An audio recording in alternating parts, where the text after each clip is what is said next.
Welcome to Diet.com video. I'm Stephen Cabral and I'm here today with Jenn Ricci. We're going to go through an advanced partner ab workout today. We're going to work the entire core, the lower back, the abs, really work on lengthening the ab muscles themselves and defining the whole midsection. So to get started today, I'm going to have Jenn lie right down on this mat, head towards me, feet outstretched. So again, this is to be done with a partner, but if you don't have a partner, it's okay because I'm going to show you how to do this at home, attach it to a certain machine or a post, whatever might be in your house. You can also choose between a few different tensions. So right now I'm just going to start with the lighter tension, and I see how this is for Jenn, and then if I want, I can go up a little bit in tension or in thickness of the band. So Jenn's going to hold the handle with both hands right here, and I'm going to step on the band. I'm going to make sure I have some good, secure tension with my foot down so the band doesn't go anywhere. And at the same time, what's going to happen is Jenn's going to lift her legs up to about hip height. Yep. And then she's going to pull her hands and her upper body up to touch her shins. So then she'll come back down and then right back up. So when we're doing this exercise, when you start to get a little bit more advanced, what I want to happen is that your legs don't touch during the whole exercise and your shoulders and head don't touch, all right? Let's get right back into it. Of course, it's harder this way, but let's give it a shot. All right, so come right up, breathe out. Good, now breathe in and then right back up. Breathing out. Bend the knees a little bit, it's gonna make it a little easier. Good, and then right back up. Try to bring it so that your hands touch your shins. Very good, nice work. And then back up again. Keeping the tension on the abs. Now keep in mind, if you've done V-ups before, but you've never done them with a band, this changes everything. It makes it more than twice as hard. So Jenn's gonna have to really struggle through these just for a couple more reps, keeping the core tight, right back up, and then down slowly, one more. All right, great job. So with that one right there, we're keeping tension on because Jenn's shoulders aren't coming down and her feet aren't coming down all the way. And she's focused right from her lower abs all the way up to the top of the rib cage where the rectus abdominis connects up. All right, next one.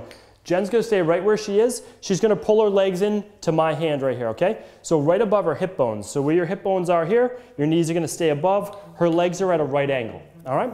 This is gonna be, now remember, when you crunch, all of the abs contract, but you're gonna feel more of a burn in the mid to upper abs. I'm gonna wrap this about 2 inches below her knees. Jenn's gonna keep her knees pulled in so I don't get hit with the bands.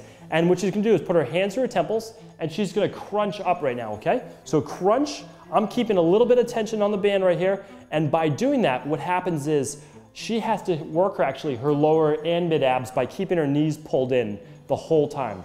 Good, keep those going. She's not letting her shoulders or head touch. Very important when you're doing crunches is that you keep constant tension on the abdominal muscles. Good, right back up. Keep squeezing. Remember to breathe out on every rep on the way up, in on the way down, right back up. 5 more reps. 1, good, back down slow. 2, 3, 4, and last rep. All right, nice job, excellent. So right from there too, what Jenn's making sure she's doing is she's not bringing her chin into her chest because you don't want to round out your neck and strain basically your back muscles. You want to keep the tension here, flex the abs to engage them before you even crunch up, and then crunch from the abs right back up. And keep in mind, with this right here, we're only doing somewhere around 12 to 20 reps per exercise, and that goes for all 3 of these. So it's not like we're flexing the spine hundreds and hundreds of times. That's not what you want to do when you do ab work. You want to focus the tension on those abdominal muscles just like you would for any other muscles and get the most out of them. All right, last exercise. Let's get the mat out of the way. And now, again, another partner exercise. Jenn's gonna keep her hips under the ball and her feet towards me. So lie right over the ball, come back a little further to me. There we go, good. I'm gonna hold her feet down and keep them right in between my knees, all right? Jenn's gonna put her hands to her temples. She's gonna bring her head down towards the floor and then squeeze up using her lower back, her upper back, and her glutes. Okay, now her obliques are also working, the side muscles, kind of where the love handles are on most people.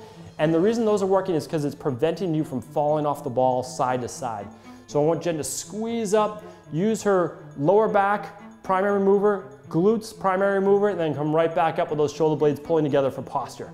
Good, so she's gonna breathe out on the way up, in on the way down. Remember, whenever you're working with gravity, you're coming down, you're breathing in, pushing against gravity, you're exerting force, you're gonna breathe out and squeeze hard. Keep squeezing, good. We have 4 more reps. Stretch down. So you want to go down slower than you come up and then up fast. Down slow, give a big squeeze up, down slow, 1 more rep. All right, nice job, Jenn. Good. Come on down. So always safely, yep, bring yourself right to the side. How do those feel? They were tough. Yeah, they felt great though. Definitely a new challenge, adding the resistance bands in there. Excellent. Yeah. I could So that's feel why, it if all. you've done these before, but you haven't done them with resistance bands, it really does change everything, right? Yeah, absolutely. So you get a lot more attention, a lot more focus on the abdominal area. And then moving to the lower back at the very end is really important. You don't want to do abs, abs, abs and not balance it out with your lower back. That's how people not only get injuries towards the lower back because it becomes weaker as well, but the other thing is it actually distends your stomach. So if you're always doing ab work, you're going to pull that stomach out, which you don't want because you're going to tighten your hip flexors, and we'll get into that more later. But basically you get an extended stomach or distended stomach instead of having nice tall posture. Great job today. We'll be back real soon with more ab workouts from Diet.com.